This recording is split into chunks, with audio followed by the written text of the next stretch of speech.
Queridos, abra comigo a sua Bíblia no livro de Mateus, capítulo 5, versículo de 1 até o versículo 6.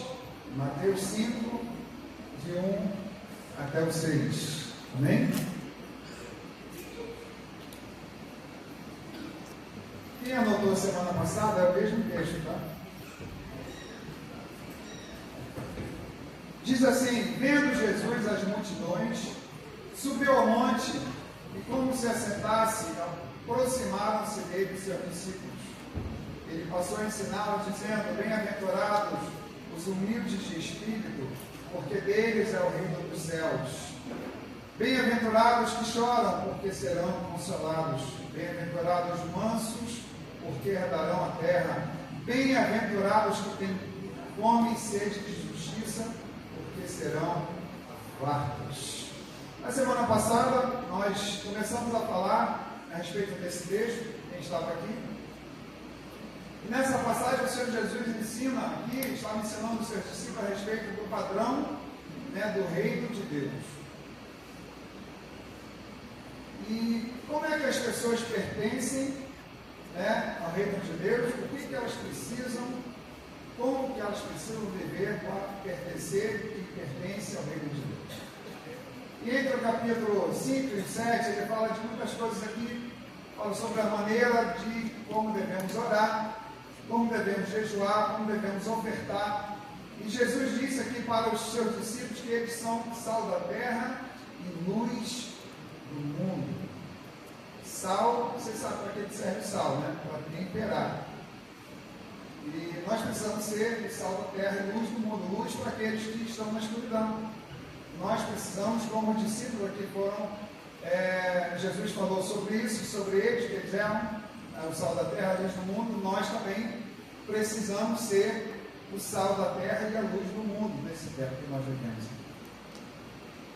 E Jesus fala aqui sobre muitas coisas importantes no Sermão do Monte.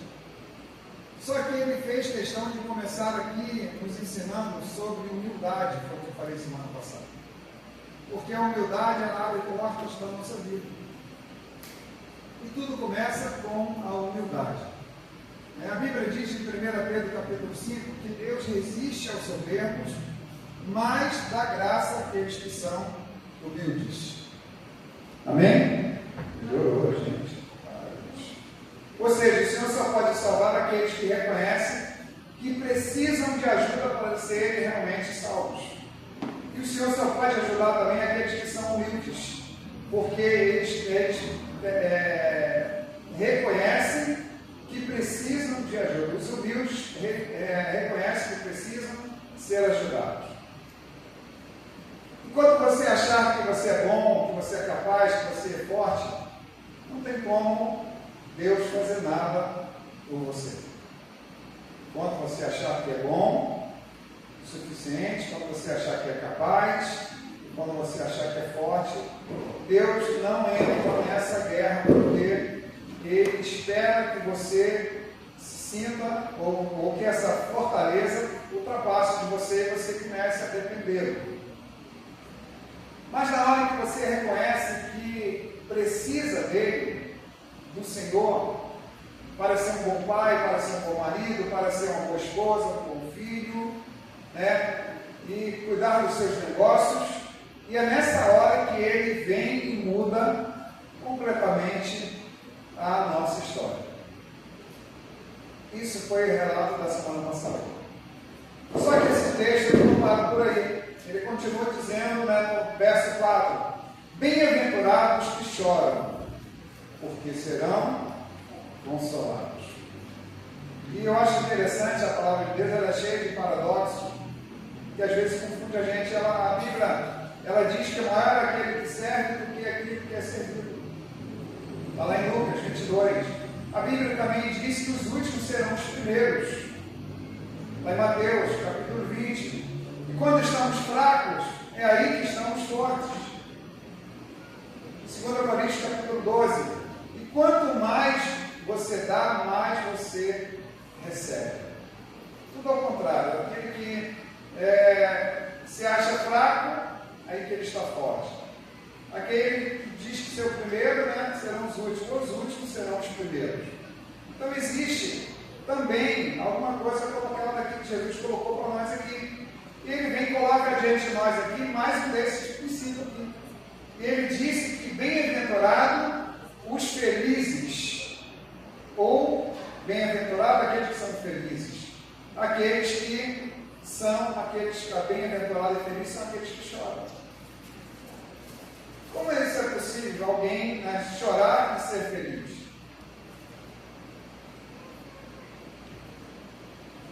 Quando a gente chora, a gente não chora, esse choro aqui não é uma coisa ruim, mas nós associamos o choro com uma coisa ruim. Achamos que toda vez que nós choramos, nós estamos sentindo alguma dor, alguma situação, mas existe aquele choro onde você se emociona. Já viu pessoas que começam a chorar de felicidade? Você já chorou? Eu já chorei. Você se emociona por coisa boa que está acontecendo e você chora. E quando você chora, você começa a entronizar com Deus, você começa a buscar a Deus. Não é uma triste notícia que você recebe. A gente chora também, mas não é isso que ele está falando aqui. Não é uma ligação inesperada, você estava ali de madrugada, alguém tocou o telefone, quando o telefone tocou e você ficou logo amedrontado. Quando toca depois da meia-noite o telefone lá em casa, você sabe que alguma coisa de errado está acontecendo. Sim ou não? Ninguém está esperando um telefonema depois da meia-noite para te dar parabéns. Então alguma coisa está acontecendo de ruim. Mas não é por isso que ele está dizendo aqui. Não, quando você bate o carro, você chora. Não é esse choro que ele está dizendo aqui. Ele diz aqui, bem-aventurados são os que choram. Por quê? Por que eles choram? Porque eles serão consolados. Aquele que chora, ele vai ser consolado. Você já viu o seu filho, quando ele chuta uma pedra, quando ele bate, ele cai e se machuca, e ele começa a chorar, o que o pai faz? O que o pai faz? Tem uns que bate, né? Não é isso que eu quero dizer, não. A minha nada, não é isso não. Mas quando chora, você vai lá, pega a criança e consola ela. Você quer que ela se sinta bem, mesmo naquele momento de dor que seja, que ela se sinta bem. É assim que Deus faz conosco quando nós choramos na presença dele. Então Jesus aqui não está falando de um choro qualquer. Não um choro de alguém que está com raiva, que vem aquela, começa a chorar, tem gente que chora à toa porque descarrega, né? E não é um choro de alguém que acabou de assistir uma novela, que ficou emocionado ali e começou a chorar. Olha o choro aqui, no original da palavra grega aqui, é pentel, que significa chorar profundamente, lamentar por algo diante de Deus, sentir dor na alma. Então esse choro aqui lá de Mateus é o choro de alguém que é quebrantado. Quebrantado, ele vai chorar diante do Senhor e ele vai obter a resposta, né? E de alguém que está desesperado na presença do Senhor, porque reconhece que só Ele pode fazer algo naquele momento com a sua vida. Esse choro é quando nós dependemos do Senhor, quando nós sabemos que só Ele resolve. Quando nós estamos enfermos, passando por alguma enfermidade, a tendência é nós ficarmos desesperados. Mas muitos entendem isso e vão chorar diante do Senhor. Bem-aventurados aqueles que choram. Choram diante do Senhor, porque choram para quem tem o poder de fazer a transformação, de mudar o quadro da vida naquele momento. Então esses, quando choram diante do Senhor, serão consolados. Então, é um choro, não um choro de alguém que teve um dia difícil de trabalho, mas que ele também, quando chega na presença do Senhor, ele encontra refúgio. Ele passou apertado, foi maltratado no trabalho, falaram mal dele, foi caluniado. E ele chega em casa e ele vai chorar diante do Senhor, porque ele sabe que ali vai ter consolo. E nós temos a rede social, que às vezes tem pessoas que choram na rede social. Vai lá para o Instagram, para o Facebook, ou até pelo Zap mesmo, joga no grupo lá que está chateado, que está não sei o quê, um montão de coisa, eu estou passando isso, não resolve nada. Nós precisamos chorar diante do Senhor, aonde nós encontramos refúgio. Você pode somar com alguém que está, um amigo seu, que é uma pessoa madura, você pode chegar a se abrir com ela, pedir oração. Eu vejo isso, eu falo sempre isso no grupo, as pessoas pedem oração no grupo, e a maioria das pessoas voltam assim: ora pela minha irmã, pela minha fulana, minha mãe, que saiu para nós, estamos em oração. Teu dedinho que faz assim, aquela joinha, e bota ali e continua a vida dele, esquece de orar. Não é melhor você ir para Deus? Fala para Deus que você pede teu irmão. Se ele lembrar de orar por você, você ganhou. Mas se ele não lembrar, tem Deus que já está te suprindo ali, te sustentando. Né? É o choro de Ana aqui, que estava desesperada por um filho, e ela corre para quem? Corre para Deus. Ela sabia que ali ela ia encontrar uma solução para o choro dela. É um choro de alguém que reconhece as suas fraquezas. É o choro de alguém que está na presença de Deus e descobre realmente que não tem nada melhor do que tocar nele e ser tocado por ele. Esse choro de você encontrar uma resposta. O mundo diz que nós não devemos chorar, né? Que nós devemos ser fortes. O homem tem que engolir o choro. Meu pai sempre falava isso comigo, quando eu era pequeno, depois eu entendi que eu posso chorar. Homem não chora. É verdade isso? É verdade? Gente, vamos comigo aqui, vamos falar. Não chora. Chora ou não chora? Chora. Esposa, já viu o teu marido chorando? Gente, pararam para olhar, será que eu falo que estava chorando ou será que não? Chora, mano. Escondido. Escondido?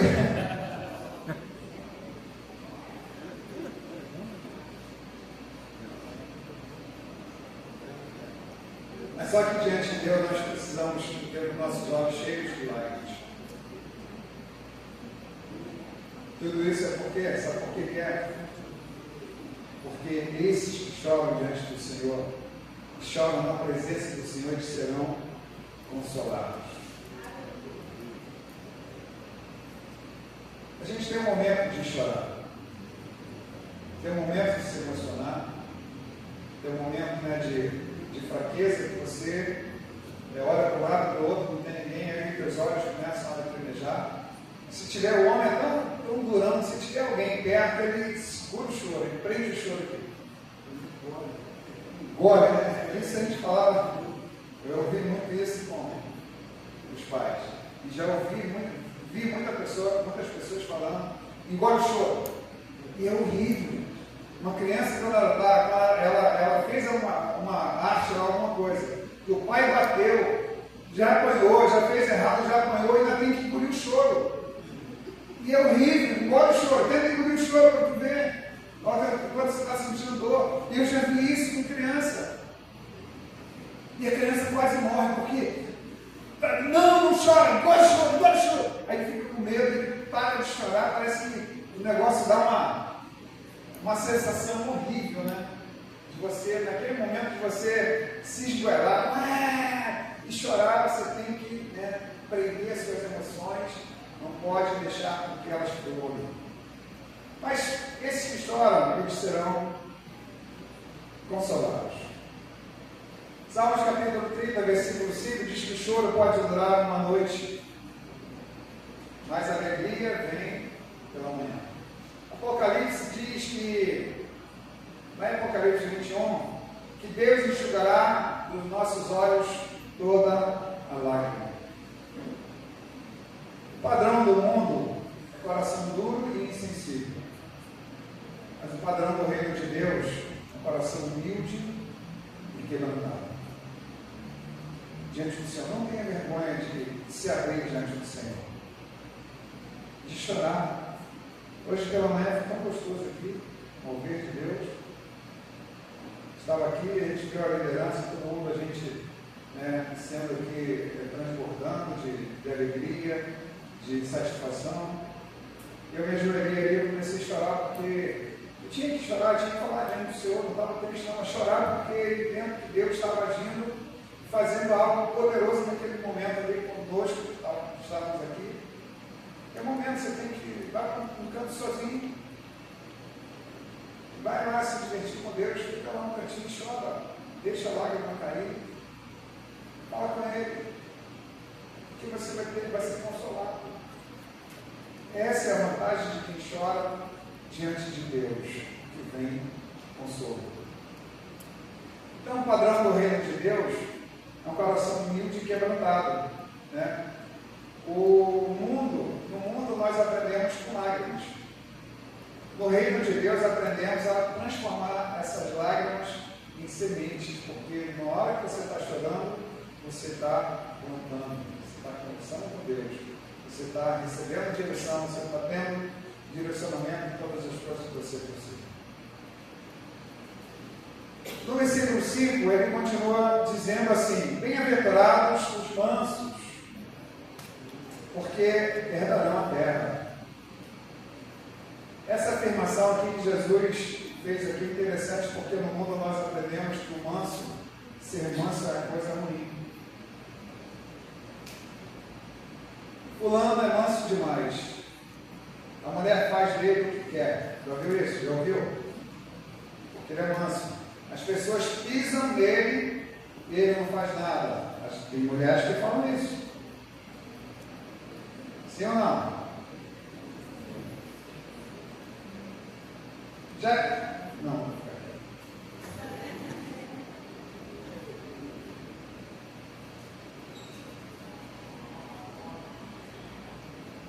A mulher faz o que quer com ele. As pessoas pisam e dizem que ele não faz nada, não reage. E fulano é bobo demais, ele é manso. É melhor você tratar com uma pessoa mansa ou com uma pessoa nervosa? Manso, não é manso? Vou te explicar por quê. No mundo, a mansidão, às vezes, ela não é bem vista. Mas no reino de Deus, ela é uma virtude. Os mansos herdarão. Conversar com pessoas que são mansas, você consegue, de uma certa forma, tem pessoas que são gostosas de conversar com elas. Tem paz, são mansas, são pacíficas, não te respondem, até se você tratar mal, elas te tratam bem, e uma coisa muito tremenda ali quando a pessoa tem essa mansidão. Mas lá em Mateus capítulo 11, versículo 29,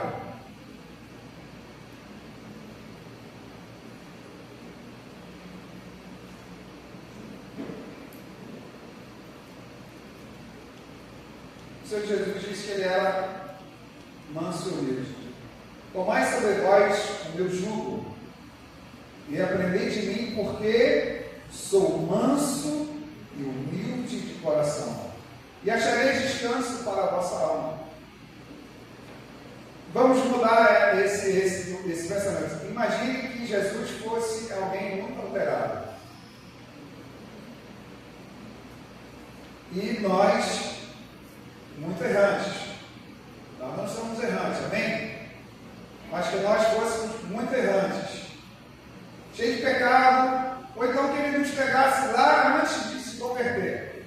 E nós nos convertemos porque ele é manso e humilde de coração. Porque se fosse em outro tempo a gente estava perdido. Imagine que você pegar, Jesus fosse alguém muito alterado, você chegasse lá, você pecasse, errasse e fosse conversar com ele. O que ele diria para você? Apartai de mim. Tu errou, já falei contigo várias vezes. Não é para fazer isso. Imagine que fosse. Ele não falou isso, tá bom? Imagine que ele agisse dessa forma conosco. Mas quando nós chegamos diante do Senhor, mesmo com os nossos erros, com nossos pecados, o que ele faz? Ele nos acolhe. Todo pecador, um dia nós éramos pecadores, e ele veio e nos abraçou no momento em que nós estávamos totalmente perdidos, cheios de inflações, cheios de mazela, nós não tínhamos como nos livrar, e ele vem, porque ele é manso e humilde de coração. Ele diz: vem, vinde a mim, tomai sobre vós o meu jugo e aprendei de mim. Olha aqui o que ele diz: aprendei de mim. Você deve segui-lo, aprender como Jesus ele se conduziu no tempo dele do ministério.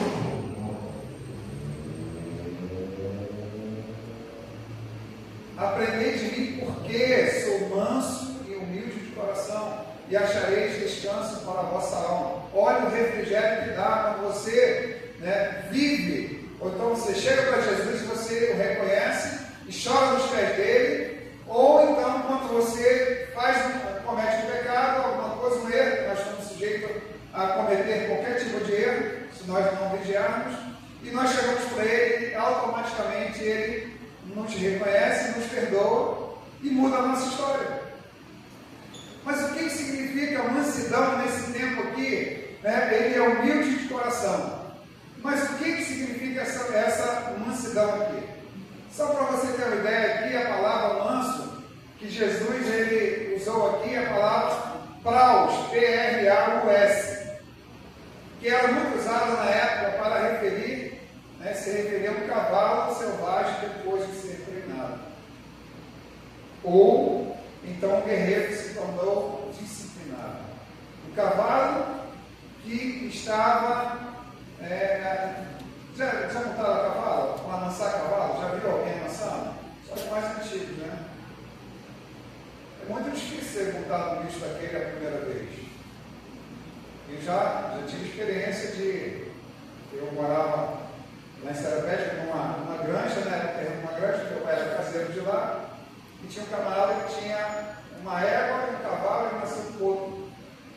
E aquele porco foi crescendo, eu cuidava lá dentro do terreno, botava água, levava para dar água, e aproveitava, montava na égua, aquele negócio ali, e um dia eu resolvi montar um porco. Deixa bravo, pequenininho, mais bravo, e depois começou brigando com o outro lado, quase me rebelde, quase matou, me jogou no chão, mas era pequenininho, foi um tombo leve. Mas essa palavra mansidão aqui, ela é considerada um cavalo selvagem depois de ser treinado. E depois que o cavalo é amansado, que se fala amansar o cavalo, ele fica dócil. Chega ao ponto de se treinar bem, até uma criança sobe nele sem ele se repreender nada. É isso que é mansidão. Você pegar um cavalo todo tropeiro, todo bravo, e depois tornar ele um cavalo onde qualquer um chega e monta, se ele repudiar nada dele. Ou um guerreiro se tornou disciplinado aqui. O guerreiro aqui, ele não perdeu a sua força quando ele foi disciplinado, a sua capacidade, porque se tornou manso. Ele não perdeu. Ninguém perde a força, a condição, porque se tornou manso ou disciplinado. Ele apenas aprendeu a usar a sua força e capacidade do jeito certo e na hora certa. Os mansos, eles têm uma possibilidade de agir com muito mais rigor e com muito mais eficiência na hora que você quer necessitado dele agir. Porque demora, você consegue pensar. Aquele que ainda é bravo, imagina um cavalo bravo, você chega perto dele e vai pular, vai tentar te prejudicar. Mas o manso ele vai ficar quietinho sempre aquilo ali. Então ele tem mais possibilidade de chegar diante das situações difíceis e fazer com que elas sejam transformadas em coisas boas. Isso aqui é muito interessante, Então uma pessoa mansa na Bíblia é aquela que consegue controlar a sua vida, as suas atitudes e as suas emoções. Pergunta para o irmão que está do seu lado aí. Você tem essas qualidades? Controlar a sua vida, suas atitudes e as suas emoções.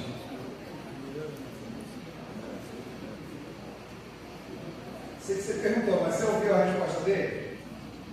Ninguém ouviu, só perguntou e não teve resposta. Né? Foi para lá, para cá, ninguém conseguiu. Mas pessoas que não saem falando, né? Ou fazendo coisas sem pensar nas consequências. Tem pessoas que agem primeiro e depois vão pensar nas consequências. Porque elas não conseguiram controlar as suas decisões, as suas emoções, as suas atitudes. Nós fazemos e depois nós tentamos voltar atrás, não tem mais jeito, porque já falamos. Já viu quando alguém maltrata o outro e depois volta para pedir perdão? Não era melhor ter pensado antes de falar uma palavra mais áspera ali e controlar a situação? Não era melhor fazer isso? Do que a gente faz o erro e depois volta e pede perdão. Fica um negócio muito complicado. Você não tem controle emocional ou das suas atitudes e depois você tem que voltar atrás e controlar e pedir perdão se você quiser, para que fique acertado as coisas ali. Então, que não saiam falando ou fazendo coisas sem realmente pensar nas consequências. E Jesus foi um exemplo disso. Quantas vezes ele foi colocado aqui diante de situações difíceis? Quantas vezes Jesus foi caluniado, acusado injustamente diante de Herodes, diante de Pilatos? Sabe o que a Bíblia fala sobre ele? Que ele foi para a cruz ali como uma ovelha muda que vai ao matadouro. Tem gente que chama isso de besta, ser besta. Levou desaforo. Te maltrataram, falaram coisas de você na rua, volta lá, pega ele, vai prestar conta, acerta para ele. Não pode ficar assim, não deixa você em branco. Tem pessoas que usam desse termo aqui e chamam você muito besta, você não reagiu. Imagine se Jesus tivesse reagido. Imagine se ele tivesse reagido ali no momento em que era para cumprir o propósito de Deus. E a Bíblia diz que ele foi como um cordeiro que vai para o matadouro. Ele foi calado, foi quieto, não falou nada, porque ele tinha um propósito a cumprir. Sabe por quê? Porque ele sabia quem ele era. Ele sabia muito bem aquilo que ele estava fazendo, o propósito que ele estava fazendo ali. E ele não precisava provar nada para ninguém. Quer dizer uma coisa, a mansidão é importante. Porque a falta de mansidão nos impede muitas vezes de desfrutar do melhor de Deus. A falta de mansidão nos impede de desfrutar do melhor de Deus. A falta de mansidão muitas vezes nos leva a perder aquilo que a humildade podia. Com a humildade nós conquistamos. Você conquista, mas quando você não tem essa mansidão, você perde tudo aquilo que você conquistou. A falta de mansidão faz com que as pessoas matem as outras. A falta de mansidão faz com que as pessoas morram, porque não são mansas, não são humildes. Casamentos são destruídos porque falta mansidão entre o homem e a mulher. Precisa ajustar as coisas. Precisa trazer a paz ali e ser manso. Precisa buscar o equilíbrio dentro do casamento, principalmente. Na rua hoje está tão difícil as coisas.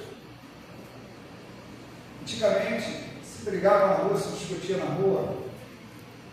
E a gente brigava, quando era jovem, de vez em quando brigava lá, um grupinho de do 40, outro do 41, do 42, os grupos eram rivais.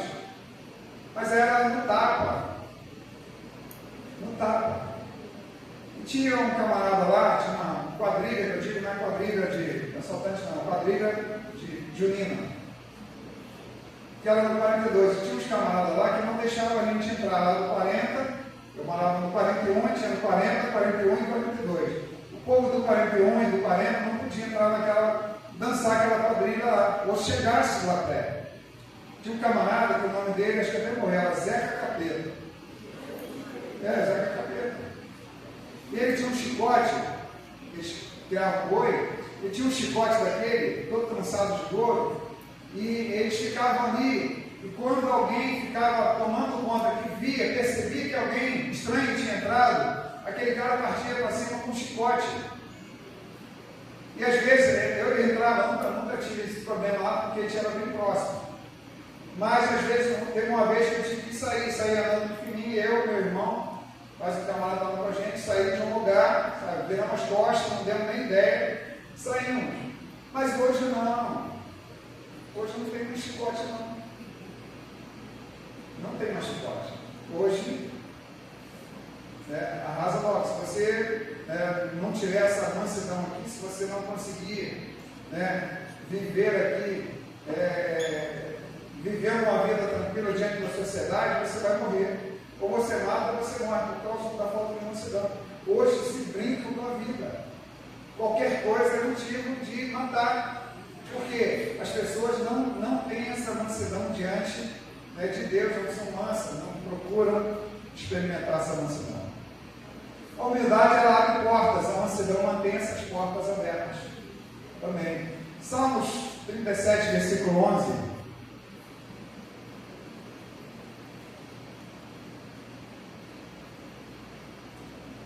Salmo 37, 11. Mas os mansos herdarão a terra e se deleitarão da abundância de paz. Efésios 4, 2. Com toda a humildade e mansidão, com longanimidade, suportando-vos uns aos outros em amor. Para encerrar aqui, o texto de Mateus, capítulo 6, 5, versículo 6. Bem-aventurados que têm fome e sede de justiça, porque serão fartos. Hoje se vê muito. Hoje tem o tráfico, tem milícia, tem o tráfico, fazem covardias, fazem atrocidades, com pessoas conhecidas, às vezes até da própria família, já aconteceu, ir lá e entrar e aconteceu muita coisa. O que te dá uma convulsão? Os políticos hoje estão brincando com a gente. Isso dá uma fadiga dentro da gente, dá ou não dá? Um sentimento de justiça, não dá? Se você se deixar, você vai lá e vai falar em matar. Não é isso que dá? Quando isso vem, brota esse sentimento de vingança, de injustiça, claro, nós queremos fazer justiça. Mas Jesus disse que bem-aventurados são aqueles que têm fome e sede de justiça. Só que não é esse tipo de justiça que ele está falando aqui, não é justiça humana que ele está falando. Se deixar a justiça humana, a gente vai fazer besteira. A gente vai errar e vai ser acometido de uma maneira diferente. Romanos, está escrito aqui, Romanos 3, 21. Diz assim: mas agora sim lei, se manifestou a justiça de Deus, testemunhada pela lei e pelos profetas. De acordo com essa passagem aqui, quem é a justiça de Deus? Cristo Jesus. Não é a nossa própria justiça, nosso desejo de matar, o querer matar, indignado porque foi covardia, indignado porque fizeram atrocidade, não é isso. Mas quando ele fala aquilo ali, da justiça, essa justiça aqui é Cristo Jesus. Ele veio para manifestar a justiça dele. E a justiça na Bíblia não é um conceito moral, ela é uma pessoa, Cristo. Essa é a nossa justiça. Tudo que você levar, você leva para a justiça de Deus, leva para Cristo. Se você pega para si justiça própria, ou a justiça que você entende aqui, que você ficou no conceito, que você deveria fazer algo, julgar aquilo ali, ou dar forra em alguém, Tinha um camarada que eu vi isso na televisão, ele estava aqui no Rio e ele matou uma pessoa. E o filho dessa pessoa jurou matar esse cara. Passou-se, ele pegou, saiu, foi para outro estado. Passou-se 40 anos. 40 anos, o cara que tinha matado esqueceu, achou que tinha dado tudo certo, ficou em paz e voltou para cá, para o Rio de Janeiro. Quando chegou aqui, esse que estava ali, esse vingado pai, descobriu que ele estava ali, foi lá e matou ele, depois de 40 anos. Você imagine a amargura que esse camarada viveu durante 40 anos, programando, julgar, ou buscar ali, matar aqueles que mataram o pai, se vingar. Qual o fim dele? Foi preso. 40 anos preso pela mente, doente, e mais um tempo que ficou preso porque matou alguém. Se ele vai para Deus, se ele vai pelo perdão, se ele busca Jesus, que é a nossa justiça, Senhor, está ali, fulano fez isso com meu pai e tal, o Senhor vai providenciar, o Senhor vai cuidar dele. Deus vai fazer a justiça, o cara vai de uma forma ou de outra, Deus vai resolver para ele, mas ele usou da justiça própria e matou o camarada, se vingou. Que mente complicada, não? Mente poluída. O cara não viveu, o cara ficou só pensando em matar, porque ele tem que fazer justiça, o que der depois? Então Jesus ele veio para manifestar a justiça. Ele é a nossa justiça. Então a Bíblia está dizendo aqui que bem-aventurados são aqueles que têm fome e sede de Jesus. Não é daquilo que sai do teu coração ou da tua mente para fazer. Felizes são aqueles que desejam sempre a presença do Senhor mais do que qualquer outra coisa. Em tudo, querido, tem que ser o Senhor que está governando a nossa vida. Porque esses sim vão ser fartos.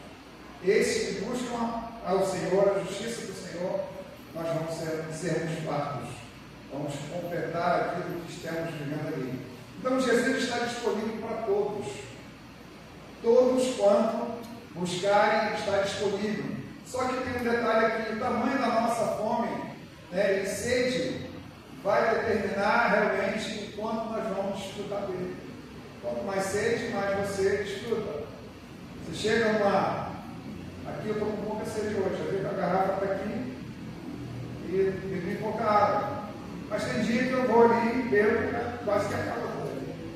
Então vai depender de quanto você tem sede, a sede que você tem por Jesus para você desfrutar dele. Jesus é o rio da vida.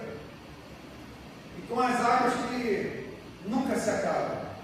Esse rio também está disponível para você buscar. Então não viva.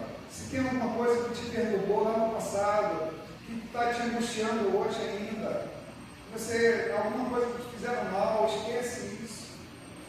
Vai para Cristo. Vai se regozijar em Cristo, vai buscar a paz em Cristo. Se você, está dizendo aqui, se você decide se vai querer beber apenas um copo dele, ou se vai mergulhar, nós temos que mergulhar nessas águas de Deus. Apocalipse 22, 17, diz assim: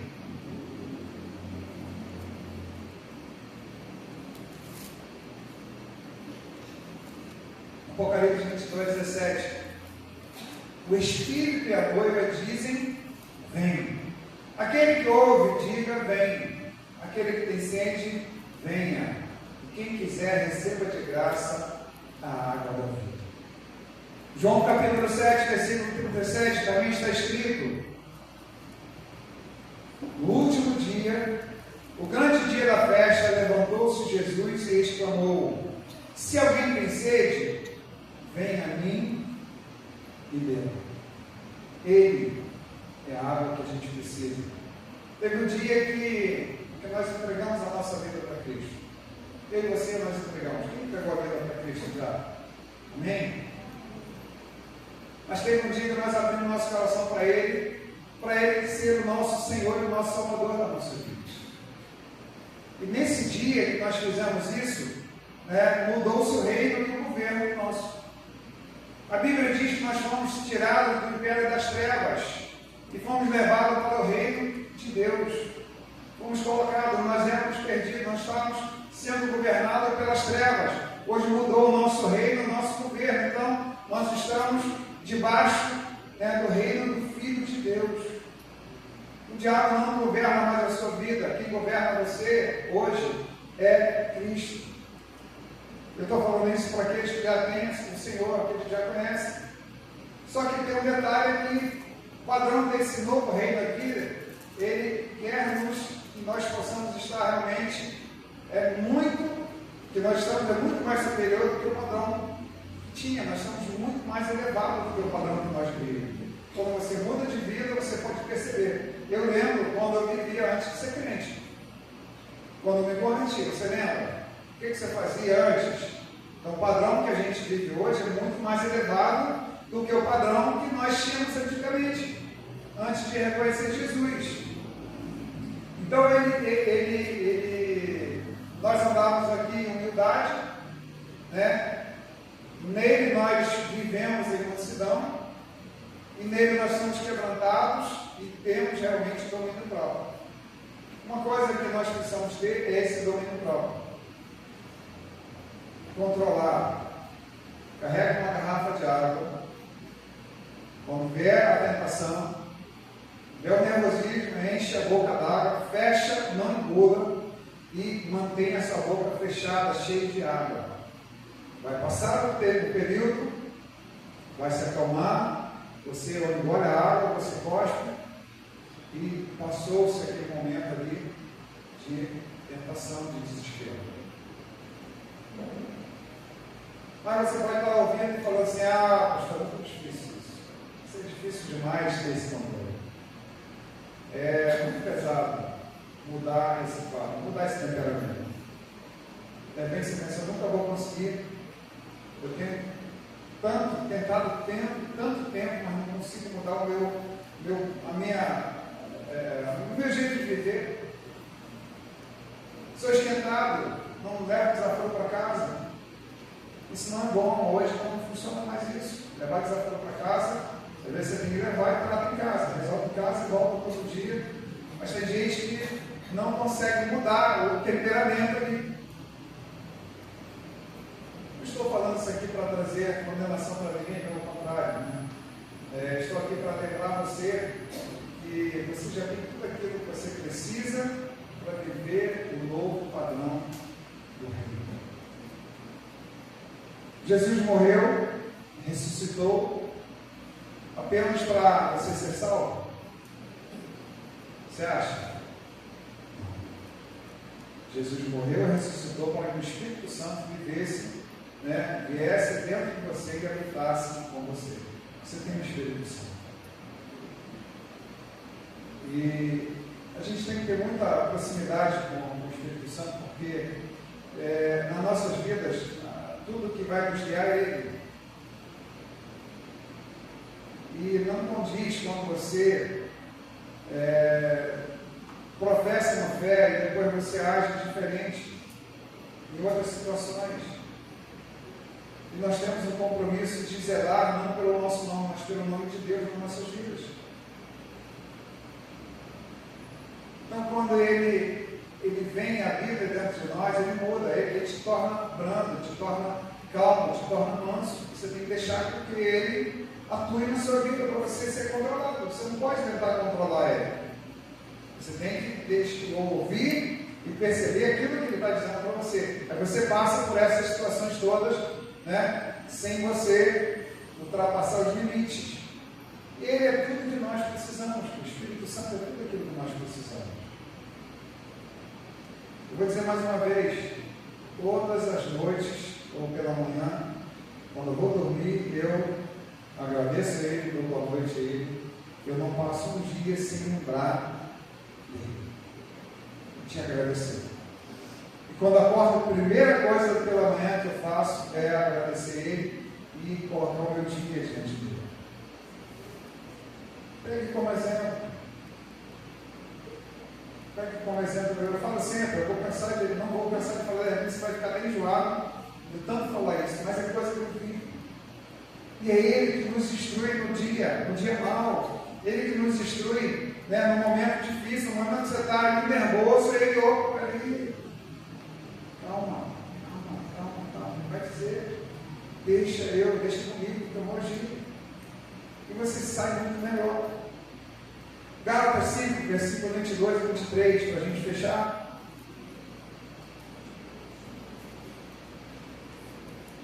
Gálatas 5, 22.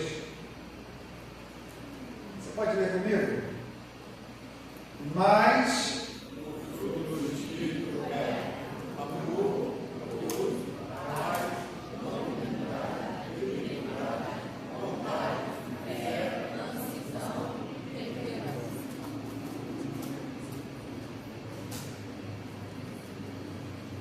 23. A gente fez só um slidezinho. Agora vamos pegar agora, todo mundo junto? Vamos lá, no 22. Mas o fruto do Espírito é amor, gozo, paz, longanimidade, benignidade, bondade, fé, mansidão, temperança. Contra essas coisas não há lei. Você conseguiu pegar pelo menos um aí que você tem?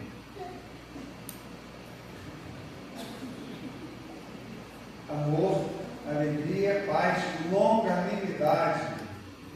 É longo. Aí o cara fala, eu tenho um pavio curto. Esse tem que deixar alongar. Benignidade, você tem que ser do bem. Bondade, você tem que ser do bom.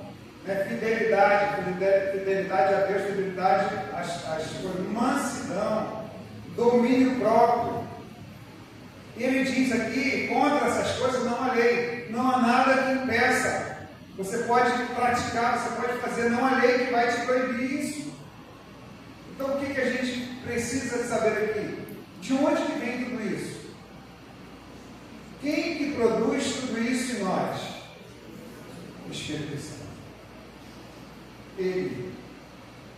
A presença dele, a presença de Deus traz o descanso sobre nós. A presença dele traz a bondade, a presença dele traz a fidelidade, traz a mansidão, o domínio próprio, a temperança. Ele faz isso com a gente. E a única coisa que nós precisamos fazer é deixar o Espírito Santo fluir em nós. Você fica de pé.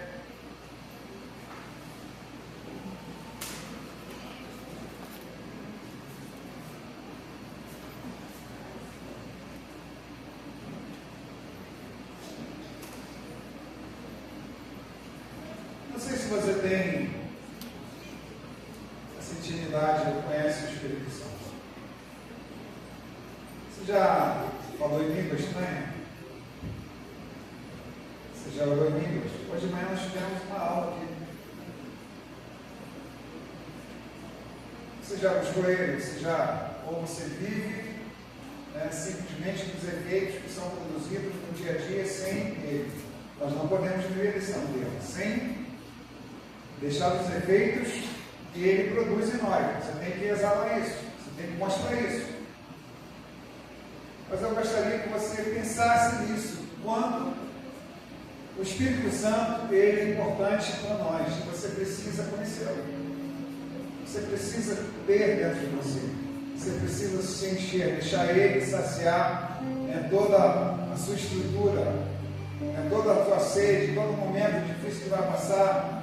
As pessoas vivem bem porque ele nos conduz. Tira de você tudo aquilo que não provém de você mesmo, provém dele. Ele que faz com que as coisas sejam transformadas. Então ele produz esse bem-estar em nós. Ele produz essa certeza de que você vai sair de casa e tudo vai dar certo. Ele produz essa certeza de que você começou alguma coisa, vai dar certo. Ele vai te direcionar para isso. Mas quando nós não entendemos isso, nós vamos viver de uma maneira, como eu disse aqui, maneira que nós não vamos ter essa mansidão, nós não vamos ser gratos nós vamos querer resolver de acordo com a nossa vontade, com aquilo que flui dentro de nós. Você precisa buscar isso.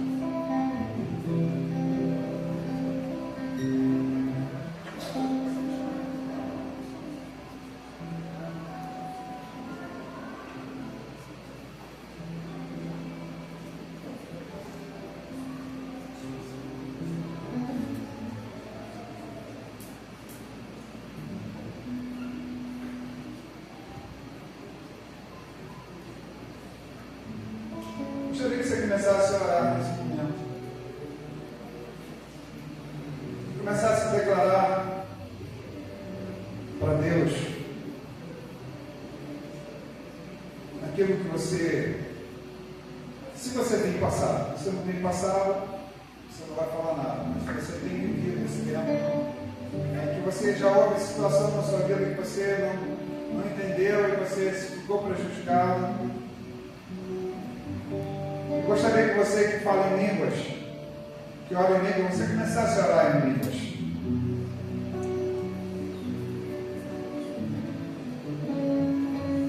O Espírito Santo, ele nos incomodou nesta manhã.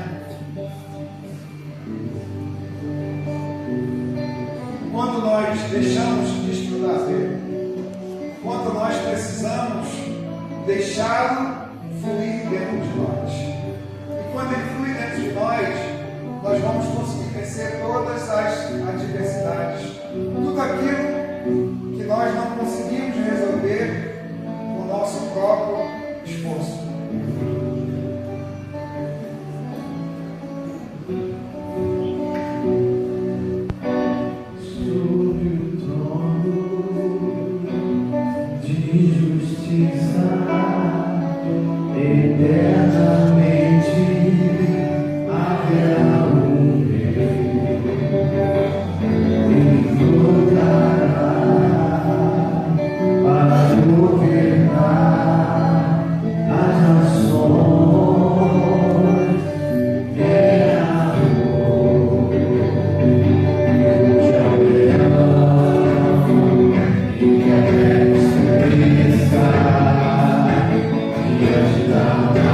Yes,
Jesus.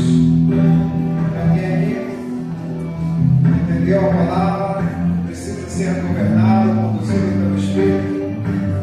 Quem ainda não fez, o Espírito Santo possa te encher agora de moldar a sua vida, te conduzir, para que você seja abençoado. Guarde isso no seu coração, na sua mente. Não demore para o diabo. Não perca tempo, não deixe ele influenciar a sua vida para destruir aquilo que Deus já fez. O projeto dele é destruir sempre. E às vezes as pessoas elas não observam tanto isso, quanto o poder de Deus é eficaz nas nossas vidas, que elas não desfrutam e acabam perdendo tudo. Mas permaneça firme. Que o Espírito Santo possa te conduzir, que você possa ouvir a sua voz, observar a direção que Ele tem para a sua vida. Deus tem algo poderoso para cada um de nós. Nesse tempo nós precisamos sermos guerreiros, vencermos todos os dias, porque as batalhas são ferrenhas. Você precisa dele, você precisa da sua fé aumentando a cada dia para vencer todos os obstáculos, tudo aquilo que vier contra você, que você o vença no poder do Espírito Santo. Amém? Pai, em nome de Jesus, quero te agradecer, Senhor, por tudo que o Senhor fez, por tudo aquilo que o Senhor falou. Eu quero te pedir, Deus, nos conduza debaixo do teu comando. Nós queremos ser governados pelo Senhor, conduzidos pelo Senhor. Que o nosso ouvido não venha a voz nenhuma que não seja do Senhor. Se vier por acaso alguma voz, alguma direção contrária, que o Senhor nos dê sabedoria e discernimento, Senhor, para não entrar. Mas que o teu nome seja engrandecido sobre todas as coisas, Senhor. E nós rendemos o Senhor toda a honra, toda a glória, toda a adoração. Que o poder do Senhor seja estabelecido sobre a tua igreja, nos guardando, nos abençoando, nos conduzindo, nos protegendo, Senhor, nos dando revelação dos projetos e dos propósitos do Senhor para nossas vidas. Eu abençoo a tua igreja e declaro uma semana de paz, uma semana de vitória, a volta para nossas casas, protegidos e guardados pelo Senhor. Livra-nos do mal, Senhor. Que tudo seja agradecido e exaltado, Senhor, para todo sempre.